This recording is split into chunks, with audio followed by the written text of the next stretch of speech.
August আমাদের তরুণ ছাত্র জনতা জীবন হাত পা চোখ দিয়ে যে নতুন স্বাধীন বাংলাদেশ আমাদেরকে উপহার দিয়েছে, আমি আপনাদের কাছে জানতে চাই, আর নতুন কোন ষড়যন্ত্রের মাধ্যমে আর একবার কি আবার স্বাধীনতা অর্জন করার প্রয়োজন হবে? আমরা আর নতুন করে জীবন বাজি রেখে আরেকবার স্বাধীনতা নয়, এই অর্জিত স্বাধীনতাকে অর্থবহ করতে যতবার প্রয়োজন জীবন দেব, এই স্বাধীনতাকে আমরা নস্যাৎ করতে দেব না। সংগ্রামী ভাই এবং বন্ধুগণ, বাংলাদেশ জামাত ইসলামী এদেশের গণমানুষের প্রিয় কাফেলার নাম।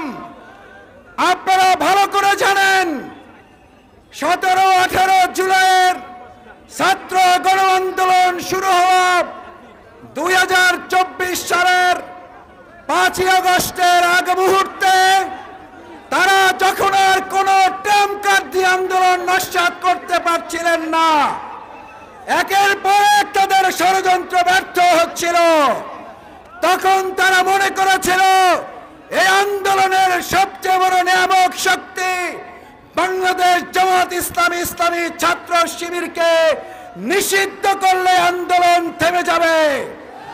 আমরা স্পষ্ট করে বলতে চাই, আমাদেরকে সেদিন নিষিদ্ধ করে প্রকৃত কক্ষে শেখ হাসিনা ওই আন্দোলনকে বিজয়ের দ্বার প্রান্তে নিয়ে গিয়েছেন। জামাত শিবিরকে নিষিদ্ধ করার পর ছাত্র জনতা জামাত ইসলামীকে বুকে তুলে নিয়ে আন্দোলনকে সফল করেছে। আপনি শুধু নিষিদ্ধ হন নাই, বাংলাদেশ থেকে পালিয়ে যেতে বাধ্য হয়েছেন। আজ আপনাদের উদ্দেশ্যে শুধু এইটুকু বলে শেষ করতে চাই, ভাই এবং বন্ধুগণ, আমাদের এখনো ভাইদের চোখের পানি শুকিয়ে যায় নাই, এখনো রাস্তায় রক্তের দাগ শুকিয়ে যায় নাই, এখনো কবরের মাটি শুকিয়ে যায় নাই, এখনো চোখারা ভাইদের কান্না থেমে যায় নাই, এখনো হাতহারা ভাইদের কান্না থেমে যায় নাই। এরকম অবস্থায় শেখ হাসিনার কোন দোসররা বাংলাদেশে ঘাপটি মেরে থেকে ষড়যন্ত্র করলে তার উচিত জবাব দেওয়ার জন্য কি আপনারা প্রস্তুত আছেন? ফেনীর ভাইয়েরা, আসুন আগামী দিনের সকল ষড়যন্ত্রের বিরুদ্ধে প্রতিদিন আমাদের যদি আরেকবার 5ই আগস্ট করতে হয়, তরুণ ছাত্র সমাজেরা ইতিমধ্যে ঘোষণা দিয়েছে, আমাদের শহীদ আবু সাইদ মীর মুগ্ধ হয়নি শেষ যুদ্ধ, আমাদের যুদ্ধ চলছে, আমাদের যুদ্ধ চলবে। বৈষম্যহীন সমাজ প্রতিষ্ঠায় শিক্ষার্থী জনতা যে জীবন বাজি রেখেছে, বৈষম্যহীন সমাজ প্রতিষ্ঠার একমাত্র গ্যারান্টি হচ্ছে ইসলাম। আসুন সেই ইসলামী অনুশাসন প্রতিষ্ঠার লক্ষ্যে বাংলাদেশ জামাত ইসলামী জনগণকে সাথে নিয়ে কাজ করছে। আমরা সুখী, সমৃদ্ধ, শান্তিপূর্ণ, অর্থবহ স্বাধীন বাংলাদেশ গড়ার লক্ষ্যে সেই প্রত্যয় নিয়ে কাজ করে যাব।